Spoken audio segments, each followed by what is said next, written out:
चलो जी, बिना time waste के स्टार्ट करते हैं आज की क्लास। आज थोड़ा सा कॉन्सेप्ट मुझे अच्छा कराना है। आज मेरी लेक्चर नंबर 49 है। मैथ्स का हमारा चैप्टर है, चैप्टर नंबर 4, जिसका नाम सेट रिलेशन एंड फंक्शन हमारा चल रहा था। आज जो हम करने वाले हैं, क्या करने वाले हैं, रिलेशन। कॉन्सेप्ट थोड़ा सा अच्छा है, नोटिंग का काम थोड़ा सा ज़्यादा है आज। और आप लोग तो बाहर घूम रहे हो तो नोट कैसे करोगे, बट कोई बात नहीं। अच्छा, एक चीज और, यहाँ पर जो आपके बेसिस पर पूछा जा रहा है ना, वो पूछा जा रहा है थ्योरेटिकल बेसिस पर इसका क्वेश्चन आएगा। तो मुझे उसी के बेसिस पर आपको ना कुछ एक्सप्लेनेशन वगैरह लिखवानी पड़ेंगी, तो वो हम यहाँ पर क्या करेंगे, नोट करेंगे। मैं आपको बता दूं रिलेशन का मतलब क्या है, इनपुट और आउटपुट के बीच कुछ रिलेशन है। ठीक है जी, चलो इसको लिख लेते हैं एक बार। देयर इज सम, अभी मैं समझाता हूँ, पहले लिख लो। सम रिलेशन बिटवीन इनपुट और आउटपुट। जैसे कि हमने बताया था, ये तो हमारा इनपुट होता है और ये हमारा आउटपुट होता है।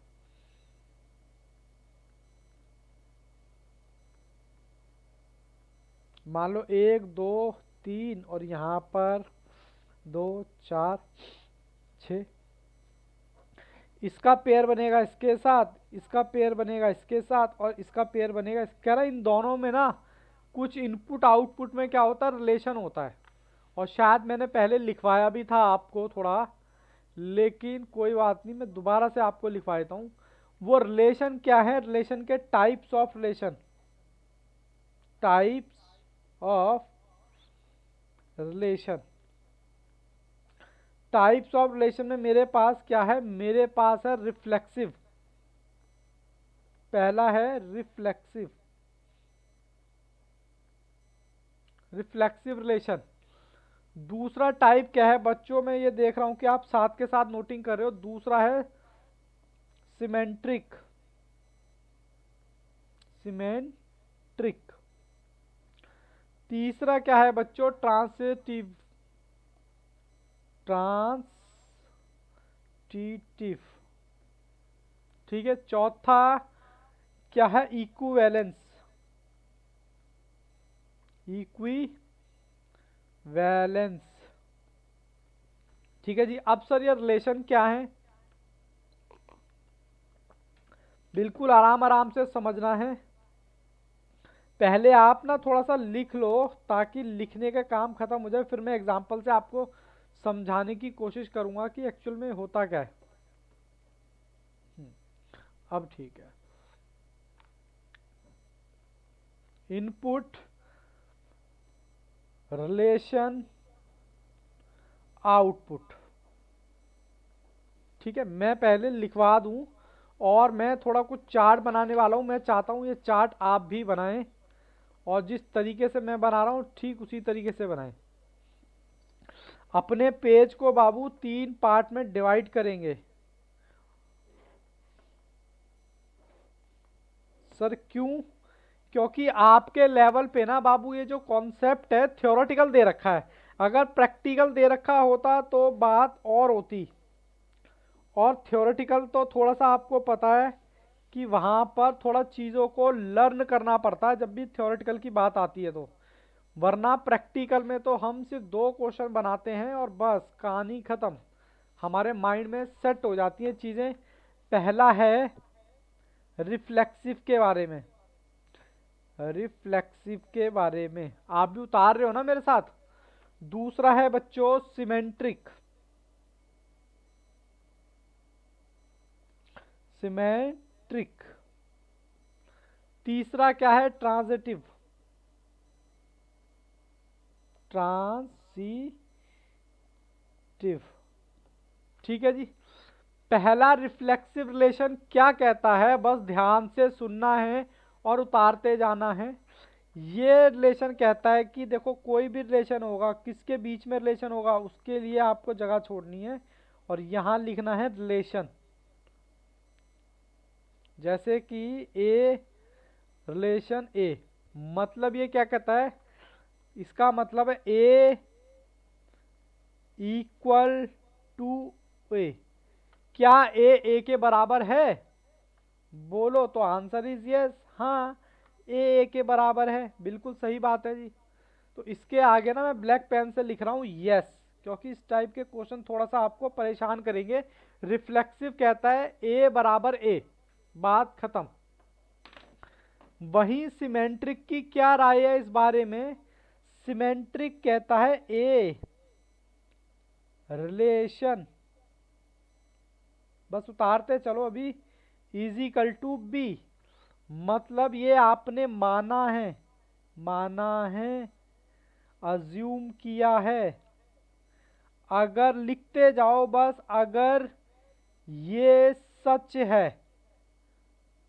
ए इजिकल टू बी अगर सच है, तो बाबू B is equal to A B सच होना चाहिए।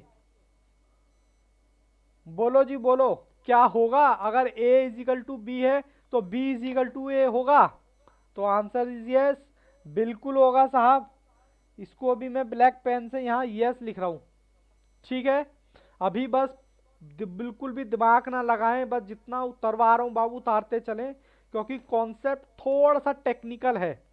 और टेक्निकल इसलिए है क्योंकि आपके जो एग्जाम पॉइंट ऑफ व्यू से पूछा जाएगा वो प्रैक्टिकल नहीं पूछे जाने वाला, थ्योरेटिकल पूछे जाने वाला है। प्रैक्टिकल पूछा जाता तो मैं 2 मिनट में एग्जाम्पल के थ्रू आपको समझा देता। तीसरी बात, ट्रांजिटिव क्या कहता है? ट्रांजिटिव कहता है अगर, ओहो दूसरे कलर से लिखता हूं, ए रिलेशन बी, तो बी इजिकल टू सी। तो इसका मतलब अगर ए बी बराबर बी है और बी सी बराबर सी है, तो ए इजिकल टू सी होना चाहिए। बोलो होना चाहिए। अगर ए बी के बराबर है और बी कहता है बी सी के बराबर है, तो ऑटोमेटिकली ए सी के बराबर होना चाहिए। तो क्या ऐसा हो सकता है? तो आंसर इज यस। मैं देखो काले पेन से लिख रहा हूं। क्या कोई मुझे सुन पा रहा है? इतना सन्नाटा क्यों है भाई?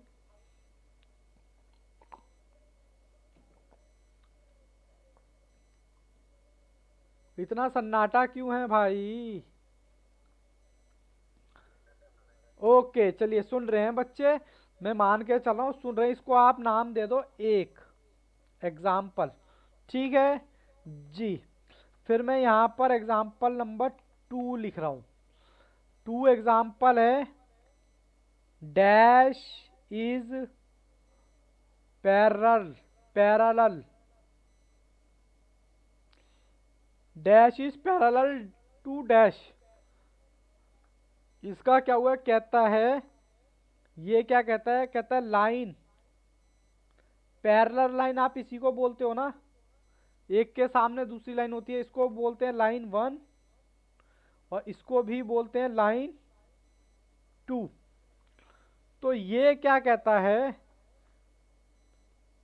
लाइन, अच्छा लाइन 1 ही मान लो उसको भी, लाइन 1 इजिकल टू, देखो ये भी लाइन 1 है और ये भी लाइन 1 है क्योंकि पैरेलल है। तो लाइन 1 इजिकल टू लाइन 1, क्या ये इक्वल होंगी? तो आंसर इज यस। ठीक है, सिमेट्रिक क्या कहता है? हैंग हो रहा है क्या? आपका भी हो रहा है मयंक? मेरे हिसाब से तो नहीं हो रहा, एकदम स्मूथ चल रहा है वीडियो तो। बोलो जी। नहीं हो रहा, देखो जी एग्जाम्पल नंबर, सॉरी एग्जाम्पल यहाँ पर इसका 2। सिमेट्रिक क्या कहता है? Symmetric dash is parallel to dash. ठीक है, ये कहता है अगर L1 इजिकल टू है L2 के, तो L2 भी इजिकल टू होगा L1 के। बोलो क्या ये सर वीडियो हैंग? बाबू अब नहीं होगा, आप थोड़ा बाहर हो ना शायद इसलिए हो रहा है। तो आंसर इज यस। मैं देखो yes yes yes yes yes. ठीक है, चार्ट बनवा रहा हूँ बड़े ध्यान से, क्योंकि इसी के बेसिस पे हमारे क्वेश्चंस होंगे। उसके बाद क्वेश्चन नंबर, आज बाकी बच्चे भी नहीं आए हैं, क्या चक्कर है? जन्नत वगैरह सब कहाँ मौज मार रहे हैं आज? चलो कोई नहीं। एग्जाम्पल नंबर 2, ये क्या कहता है? Dash is parallel to dash. ये क्या कहता है बच्चों? ये कहता है अगर लाइन 1 इजिकल टू है लाइन 2 के, और लाइन 2 इजिकल टू है किसके? लाइन 1 के, तो ये कहता है कि भैया लाइन 3 भी बराबर होगी लाइन 1 के। क्या सर ऐसा हो सकता है? तो आंसर इज यस। मैं बाबू एग्जाम्पल लिखवा रहा हूँ, क्योंकि यही एग्जाम्पल में पूछेंगे। अगर प्रैक्टिकल होता तो मैं बड़े आराम से समझाता, बट थ्योरेटिकल है, जैसा क्वेश्चन वैसा उसका आंसर। तो मैं आपको कुछ बातें लिखवा रहा हूँ ताकि आपको दिक्कत ना हो। ठीक है, अब मैं तीसरी बात, तीसरा एग्जाम्पल लिखने वाला हूँ यहाँ पर। लेस देन में सिमेंट्रिक तो भैया बराबर बराबर की बात करता है, देखो इक्वल इक्वल की बात करता है। और ये मैंने क्या लिख दिया? Less than dash is less than to dash. ये मैंने फिलिंदा ब्लैंक छोड़ रखा है। कहता है ए छोटा है ए से। बोलो क्या ये सिचुएशन सेटिस्फाइड हो रही है? क्या ए छोटा है ए से? तो आंसर इज नो। ए से छोटा नहीं है भैया, ए के बराबर होता है। ठीक है, हाँ सर। तीसरा एग्जाम्पल,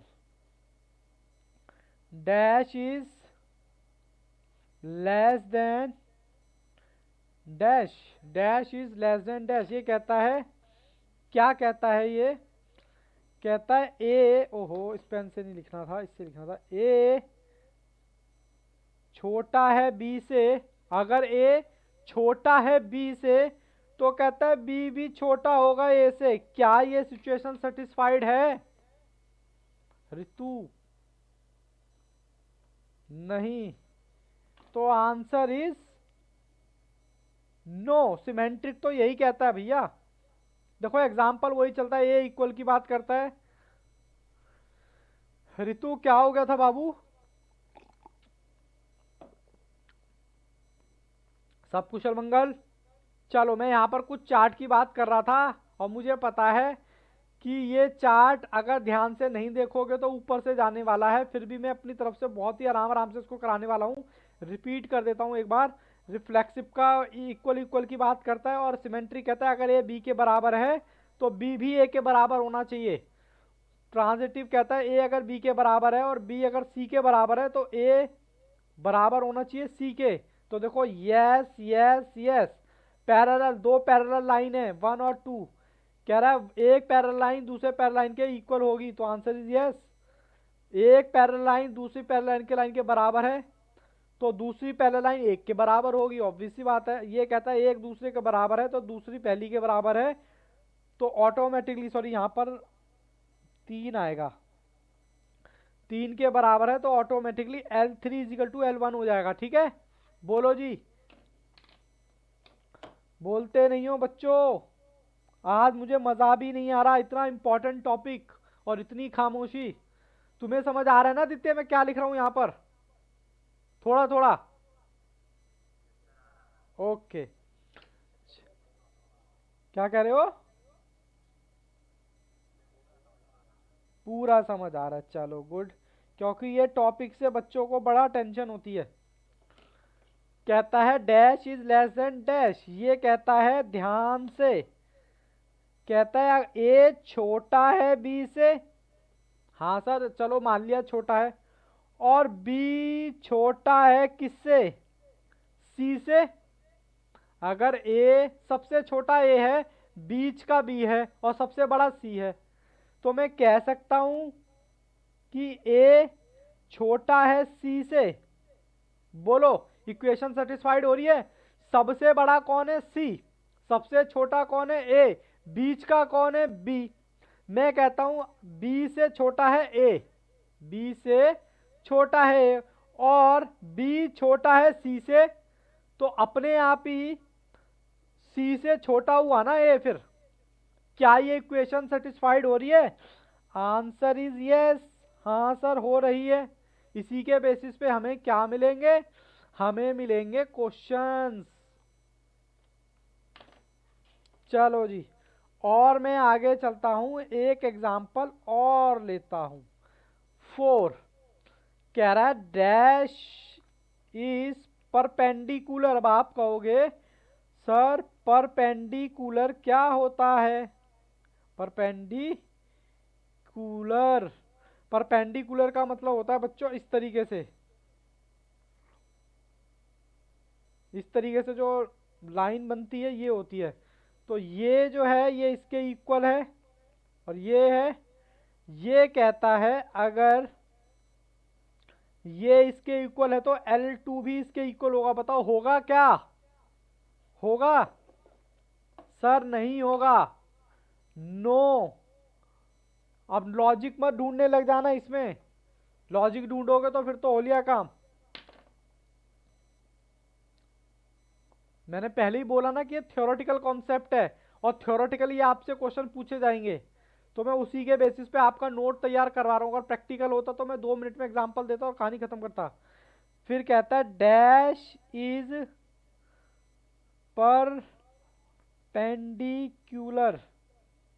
ऑफ डैश। कहता है अगर L1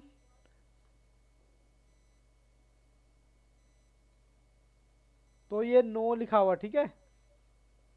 अब मैं कहता हूं कि L1 मतलब ये वाला है हमारा परपेंडिकुलर है, ये वाला है, और ये वाला इजिकल टू होगा 2 के, तो L2 होगा L1 के। बोलो क्या ये होगा बराबर? तो आंसर इज यस। ठीक है, अभी इसमें दिमाग नहीं लगाना सर, कहीं नो कहीं यस, कहीं नो कहीं यस। और फोर्थ कहता है डैश इज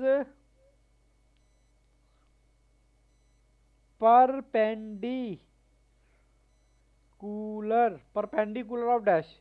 अगर अगर L1 इजिकल टू है L2 के, और L2 है इजिकल टू L3 के, तो ऑटोमेटिकली L1 बराबर होगा L3 के।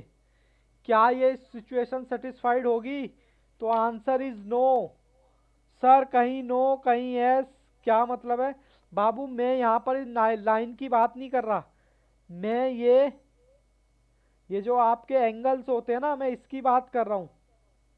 ठीक है, ये एंगल्स आपस में बराबर नहीं होंगे, जो इस तरीके जो एंगल होते हैं।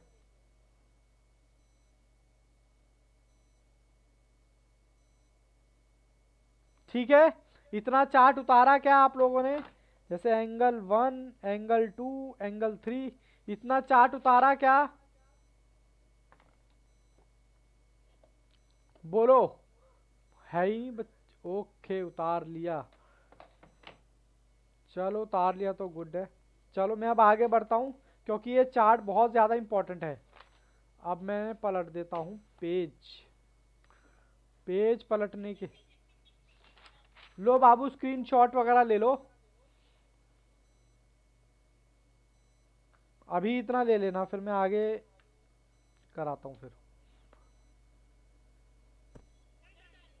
डन। अच्छा अच्छा, सॉरी, ये बाय मिस्टेक ना यहाँ पर नो नहीं आएगा बाबू, ये यस ही आएगा इधर। ठीक है, इधर ही नो आएगा, बाकी ये यस है, ये यस है। ठीक है जी, इसको बाबू ठीक कर लेना।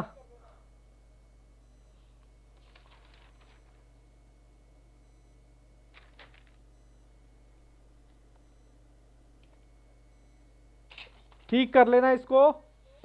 ये नो की जगह यस है।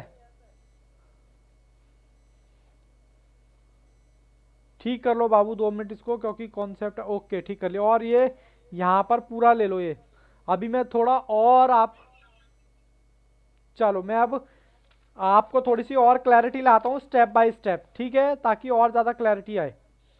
देखो जी, सबसे पहले मैं एग्जांपल लेता हूँ किसका, पैरेलल का। Example number 1, parallel.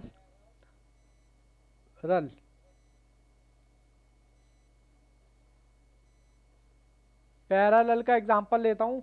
इसमें हमारी 3 सिचुएशन बनती हैं। सर आपने इक्विवेलेंस के बारे में तो बात की नहीं। करता हूँ, अभी बात करता हूँ। पहली सिचुएशन क्या है मेरी, रिफ्लेक्सिव। दूसरी है सिमेट्री और तीसरी है ट्रांजिटिव। ठीक है, एक एक लिख रहा हूँ। ये कहता है पैरेलल लाइन के बारे में, अगर लाइन 1 इक्वल होगी लाइन 2 के, ये इसके बारे में बात करता है। ठीक है, sorry, line 1 is equal to line 1 के, क्योंकि लाइन 1 इजिकल टू, ओहो बच्चे और कंफ्यूज रहेंगे, लाइन 1 इजिकल टू लाइन 1। ठीक है, उसके बाद सिमेट्रिक क्या कहता है, सिमेट्रिक कहता है लाइन 1 इजिकल टू होगी लाइन 2 के, तो लाइन 2 इजिकल टू होगी लाइन 1 के। मैं आपको थोड़ा कॉन्सेप्ट क्लैरिटी लेके आ रहा हूँ। और यहाँ पर क्या कहता है, यहाँ पर कहता है लाइन 1 अगर इजिकल टू है लाइन 2 के, और लाइन 2 इजिकल टू है लाइन 3 के, तो लाइन 1 इजिकल टू होनी चाहिए लाइन 3 के। ये भी यस है, ये भी यस है, और ये भी यस होगा। बोलो जी, कोई दिक्कत परेशानी है इसमें? सर नहीं। एग्जाम्पल नंबर 2, मैं बात कर रहा हूं लेस देन के। लेस देन में भी मेरी वही 3 सिचुएशन, रिफ्लेक्सिव,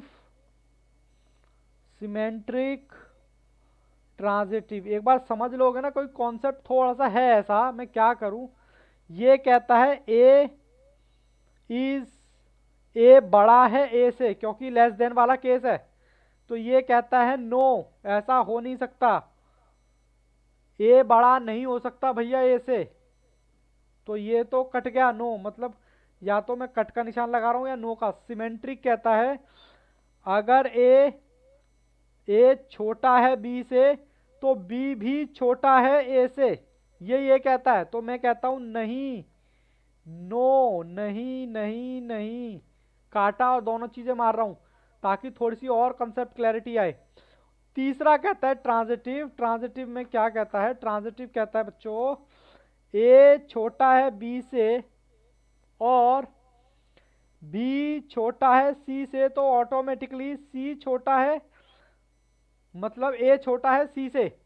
तो क्या ये सिचुएशन सेटिस्फाइड होगी? तो आंसर इज यस। ठीक है, बोलो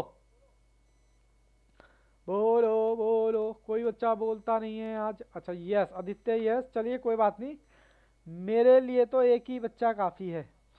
आई will try to my best question में कॉन्सेप्ट क्लैरिटी लाने की। मोर देन की 3 सिचुएशन। सर कौन कौन सी? बस बाबू उसको नोट्स को ना उतारते हुए चलना। राधा बाबू टहल रहे हो इतने, उस पर टाइम पर घर जा रहे हो ना, इसलिए। अच्छा, सिमेट्रिक, ट्रांजिटिव और transitive, reflexive, symmetric, more than में कहता है क्या ए बड़ा होगा ए से? बोलो, क्या ए बड़ा होगा ए से? तुम अपने से बड़े हो, तो आंसर इज नो, काटा।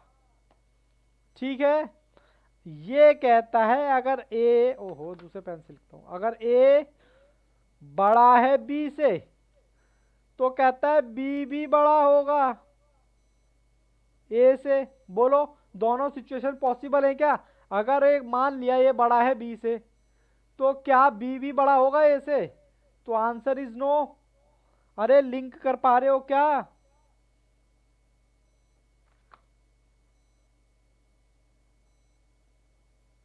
बच्चों लिंक कर पा रहे हो दित्य, या राम भरोसे गाड़ी चल रही है? आ रहा है, चलो आ रहा है, गुड।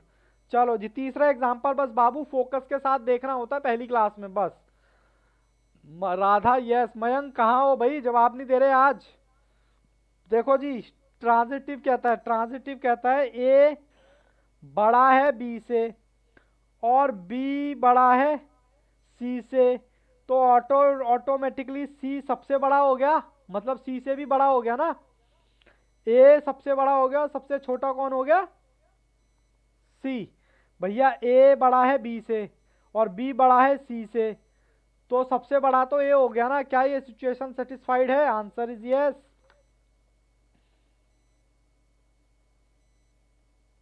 यस के आगे ना मैं राइट का निशान लगा देता हूं, ठीक है ना। ये लो ये लो। बोलो जी, क्या क्या ख्याल है? क्या ख्याल है आपका? हम तो मचल गए, ओ हो, गाना भी था ना एक। ये लो जी, अब मैं तीसरी बात लिखवाने चलूं परपेंडिकुलर के बारे में। चलो जी, तीसरी नहीं है सर, चौथी है। फोर्थ कहानी,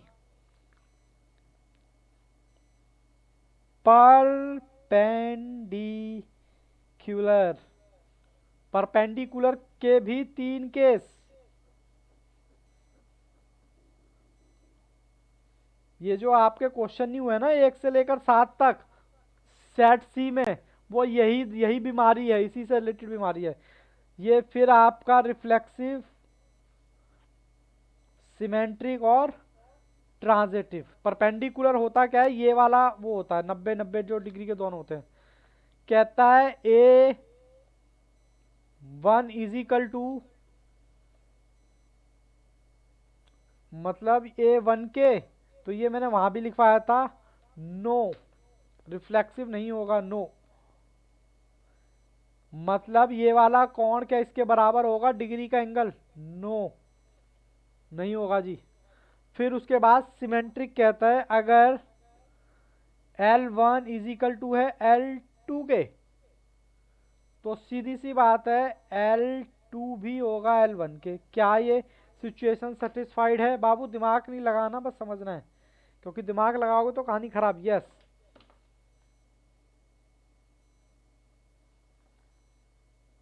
और ट्रांजिटिव क्या कहता है? ट्रांजिटिव कहता है अगर L1 = L2 के, L2 = है L3 के, तो ऑटोमेटिकली क्या होगा, L3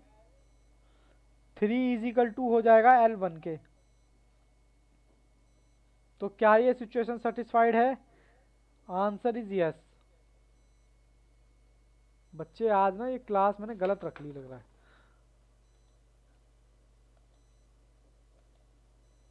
ठीक है जी, बोलो जी क्या ख्याल है? ओके है। एक चीज और लिखो बाबू, बस आपके नोट्स तैयार करवा रहा हूँ, थ्योरेटिकल है ना, कब कहाँ से क्या पूछ ले, तो वो चीज आपको थोड़ी सी दिक्कत नहीं होगी। बस इसके बाद आपका ये चैप्टर खत्म ही हो जाएगा सीधा। चलो जी, क्या है ये? Dash is inverse. इनवर्स के बारे में कह लो, या फिर रेसिप्रोकल के बारे में कह लो, उल्टा। ये बाबू आई, सी और आई है, ठीक है। ये बातें करता है दो के बारे में, रिफ्लेक्सिव और सिमेट्रिक। रिफ्लेक्सिव और सिमेट्रिक। मान लो मैंने कोई भी फिगर ले लिया 5, या 5 का इनवर्स = होगा रेसिप्रोकल 5 के बराबर। बोलो क्या, सॉरी ये नहीं, इसका 5 का रेसिप्रोकल क्या होगा? ये होगा बाबू, इसका रेसिप्रोकल ये होगा। क्या ये इसके बराबर है? इक्वेशन सेटिस्फाइड हो रही है? नो, काटा। सिमेट्रिक कहता है 5 अगर है इसके बराबर, तो 1/5 भी होगा। अगर ये इसके रेसिप्रोकल के बराबर है तो ये भी इसके रेसिप्रोकल के बराबर होना चाहिए। ये सेटिस्फाइड कर रही है तो आंसर इज यस। ठीक है जी, बोलो जी, कोई दिक्कत परेशानी? बाबू ये सिंपल सा कह रहा है, इनवर्स में मैंने दो ही लिखे हैं, रिफ्लेक्सिव और सिमेट्रिक। रिफ्लेक्सिव कहता है 5 अगर दे रखा है तो इसका रेसिप्रोकल क्या इसके बराबर होगा, क्योंकि ये तो रिफ्लेक्सिव तो बराबर बराबर की बात करता है ना, तो ये बराबर नहीं होगा, वो तो आपको वैसे ही दिख रहा है, नहीं होगा।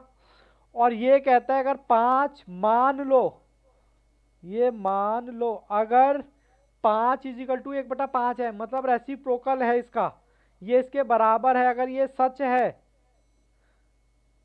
तो ये भी फिर उसका उल्टा भी सच होना चाहिए, तो आंसर इज यस। बोलो, बात समझ आई? थोड़ी थोड़ी, ज्यादा नहीं, थोड़ी थोड़ी चाहिए। Okay yes. चलो एक चीज मैं थोड़ा एग्जांपल और लिखवा रहा हूं यहाँ पर, थोड़ी सी आपको और क्लैरिटी आएगी, थोड़ा सा टेक्निकल है कॉन्सेप्ट। एग्जांपल नंबर 1, ये आपको बताता है रिफ्लेक्सिव के बारे में। किसके बारे में? रिफ्लेक्सिव। रिफ्लेक्सिव किसकी बात करता है? मैं बात कर दूं A = A की बात करता है, दोनों एक के बराबर हैं, इसकी बात करता है ये, ठीक है। हाँ सर, ये इन दोनों की बातें करता है, हटाओ उसको, ये दोनों की बातें करता है। कहता है A is equal to A। देखो आपको कुछ नहीं करना, ये तो हो गया हमारा रिलेशन। एक फिल इन द ब्लैंक्स यहां लगाओ, यहां रिलेशन लिखो, फिर यहाँ फिल इन द ब्लैंक्स बनाओ। सब फिल इन द ब्लैंक्स में क्या भरना है? ए भरना है और ए भरना है, ठीक है। फिर कहता है ए इज, रिलेशन कहता है इक्वल टू ए, क्या ए के बराबर है? क्या इक्वेशन सेटिस्फाइड हो रही है? बोलो यस या नो।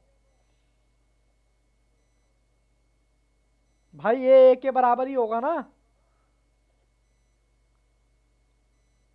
मैं अगर बात करूं आदित्य आदित्य के बराबर है तो बात सही है, आदित्य इजिकल टू आदित्य ही होगा ना। ओके, थोड़ा सा मैं समझ रहा हूँ थोड़ी सी गड़बड़ हो रही होगी बच्चों को, बट कोई बात नहीं, मेरा काम है क्लैरिटी लाना, आराम आराम से कराना। केस बी कहता है dash is brother of dash. देखो जी, ए डैश का मतलब है ए इज ब्रदर ऑफ ए। क्या ए खुद का ही भाई है? बोलो, क्या ए खुद का ही भाई है? तो आंसर इज नो, नहीं, नो, ठीक है। अब मैं क्या कहता हूं, अब मैं कर रहा हूं किसकी बात? मैं करता हूं सिमेट्रिक की बात। एग्जाम्पल लिख लो, बाद में काम आएंगे आपको समझने में। सिमेट्रिक क्या कहता है? सिमेट्रिक कहता है, अभी मॉड्यूल के क्वेश्चन भी मैं ही कराऊंगा, टेंशन मत लेना, अभी सिर्फ कॉन्सेप्ट लिखवा रहा हूं मैं। सिमेट्रिक कहता है बाबू dash is equal to dash. अब इस डैश डैश में क्या डालना है? ये बोलता था ए इज इक्वल टू बी, तो बी इज इक्वल टू ए बराबर है बी के। अगर ये सच है, मान लो ये सच है, मान लो ऐसे ही, तो बाबू बी इज इक्वल टू ए। बोलो, अगर ए बी के बराबर है तो ऑब्वियस सी बात है बी भी ए के बराबर होगा, ये हमने प्रॉपर्टी देखी थी, यस ये सच होगा।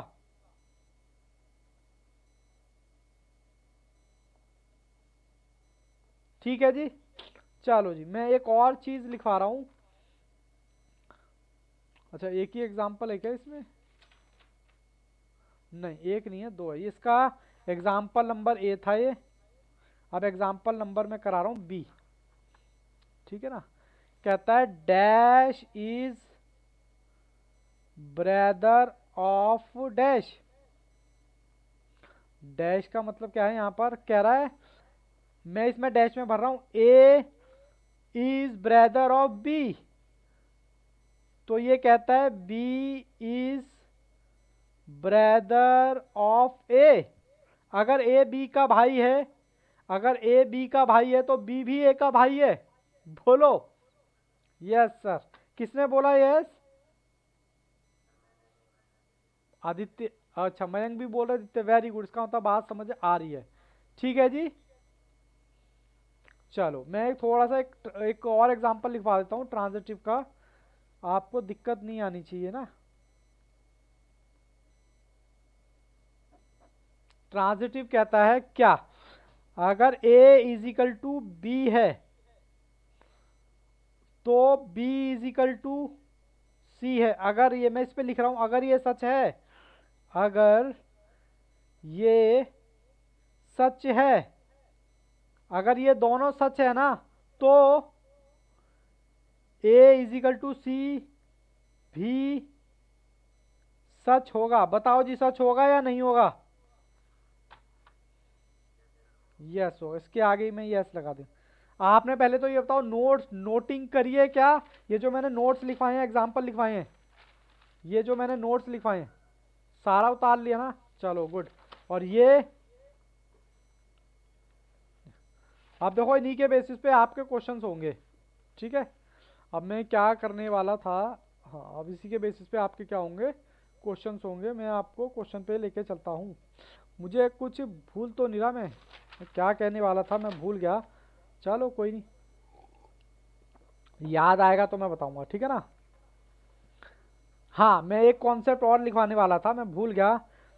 अगर तीनों, अगर तीनों तीनों कौन सा, रिफ्लेक्सिव, सिमेट्री और ट्रांजिटिव हैं, तो इक्विवेलेंस होंगे।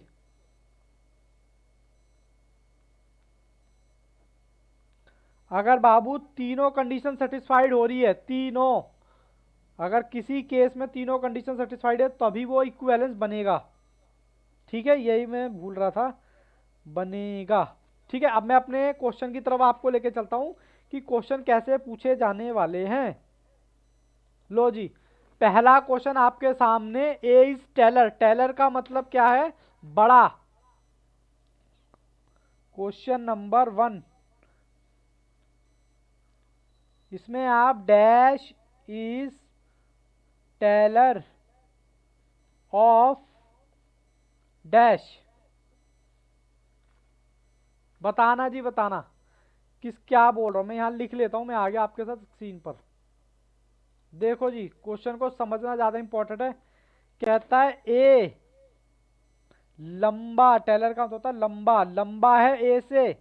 बताओ कौन सी कंडीशन कहती है?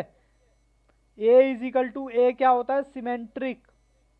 ठीक है, तो ये लंबा कह रहा है, कह रहा है क्या ए बड़ा है ए से?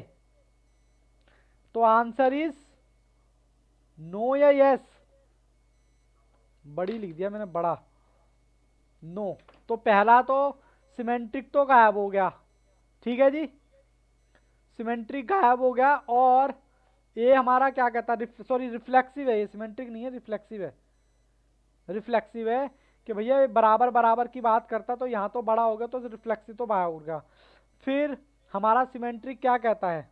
ए बराबर है बी के, तो बी भी बराबर होगा ए के, ये हमारा सिमेट्रिक कहता है। ठीक है, अगर ए लंबा है बी से, अगर ए बी से लंबा है, तो ये कहता है बी भी लंबा होगा ए से। बोलो, अगर ए लंबा है बी से, तो क्या बी भी लंबा होगा ए से? यस या नो? नो। किसने बोला नो? आदित्य ने, गुड। भैया सीधी सी बात है, ए बड़ा है ए से, नहीं जी नहीं चलेगा। रिफ्लेक्सिव बोलता है बराबर की बात, और सिमेट्री बोलता है ए बराबर है बी के, तो बी भी बराबर होना चाहिए ए के। अब ये कहता है ए कोई आदमी है और बी भी कोई आदमी है, कहता है ए ना लंबा है बी से। ठीक है, मान लिया ए लंबा है, ये बंदा लंबा है और ये छोटा है, तो फिर कहता है क्या बी भी लंबा होगा ए से? कैसे पॉसिबल है भैया, नहीं हो पाएगा। क्योंकि लंबा तो यही है ना, तो ये तो छोटा ही हो गया ना, फिर ये भी सेटिस्फाइड नहीं हुआ। तो ना तो ये रिफ्लेक्सिव है ना ट्रांजिटिव है, तो क्या हो गया ऑटोमेटिकली, ट्रांजिटिव। देखो आंसर ऐसे निकलेगा, रिफ्लेक्सिव है नहीं, सिमेट्रिक है नहीं, तो ट्रांजिटिव ही होगा। इक्विवेलेंस क्यों नहीं होगा, क्योंकि अगर तीनों होंगे तो इक्विवेलेंस होगा। तो ये भी ऑप्शन बाहर हो गया, ये दो वैसे ही कट गए, ये दो वैसे ही कट गए, तो ऑप्शन कौन सा हो गया, ट्रांजिटिव। बोलो बात समझ आई या नहीं। अदितु, अदितु कौन है भाई, बोलो जी, क्या कहानी समझ आई या नहीं। ओके, किसी भी तरह का कंफ्यूजन हो तो मुझे बताना, क्योंकि ये थोड़े से हैं। क्वेश्चन नंबर 2, बहुत ही आराम से आज मेरी क्लास जानबूझ के मैंने स्लो करी हुई है। क्वेश्चन नंबर 2 कहता है the relation is equal to over the set of integer. Sir पहले तो इंटीजर्स बता दो क्या होते हैं, इंटीजर्स, इंटीजर्स ठीक है जी। चलो मैं आपके सामने आ जाता हूँ, फिर मैं बात करूँगा क्या है। पहले तो मैं आपके सामने रख लूँ कि इंटीजर्स क्या होते हैं। इंटीजर्स का मतलब होता है बाबू numbers, it may be positive, it may B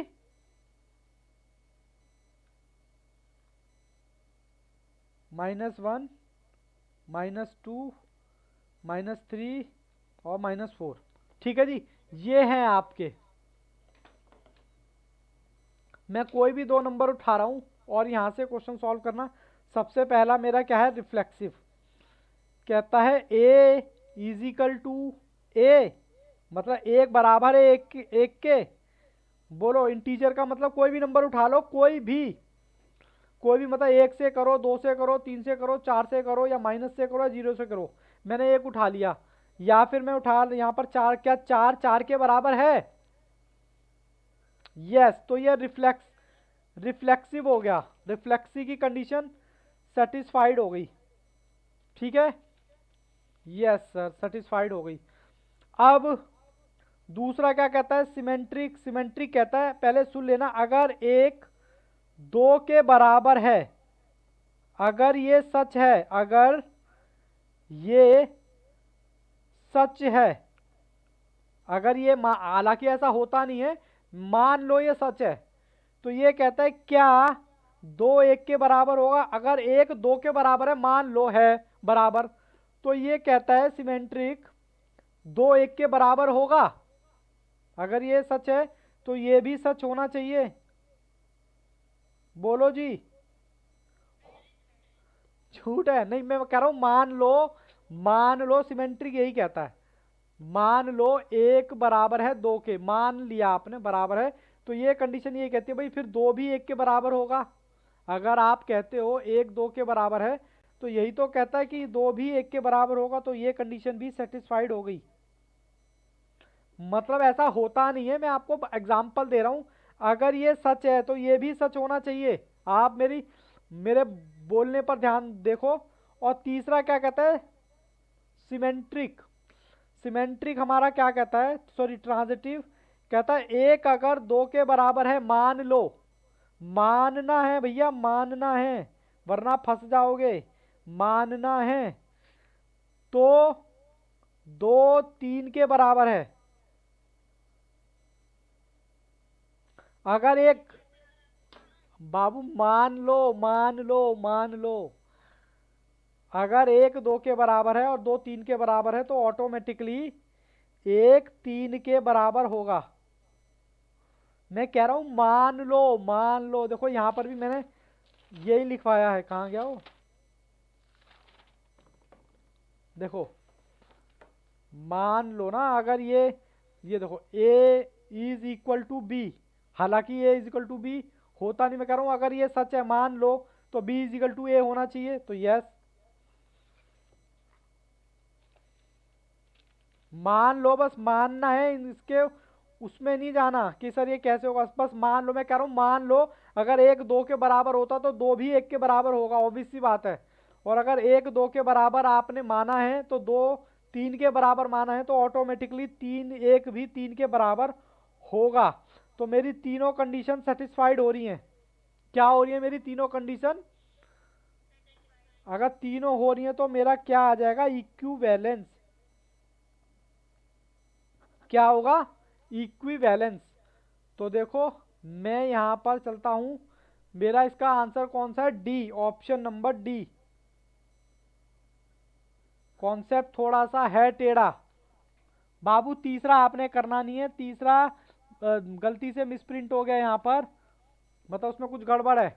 अब ये परपेंडिकुलर वाला आ गया। परपेंडिकुलर के बारे में मैंने एक बार मैं आपको चार्ट दिखा देता हूँ। परपेंडिकुलर किसके ऊपर बेस बैठता है? परपेंडिकुलर कहाँ गया? लो मैं परपेंडिकुलर का मैंने चार्ट खोल दिया है। कहाँ चले गए बच्चे? ये लो परपेंडिकुलर का चार्ट। मैंने कहा था 1 = मतलब ट्राइंगल वन के इक्वल नहीं होगा। ये काट रखा है, रिफ्लेक्सिव नहीं है। ट्राइंगल होगा कब? इसके बेसिस पे होगा, L1 = F2 के। परपेंडिकुलर का ही है ना ये। और ट्रांजिटिव भी होगा। तो हमारे केस में क्या होगा? यहाँ पर क्या पूछा है हमसे? कहता था relation is perpendicular set of कहाँ गया जी, कहाँ गया?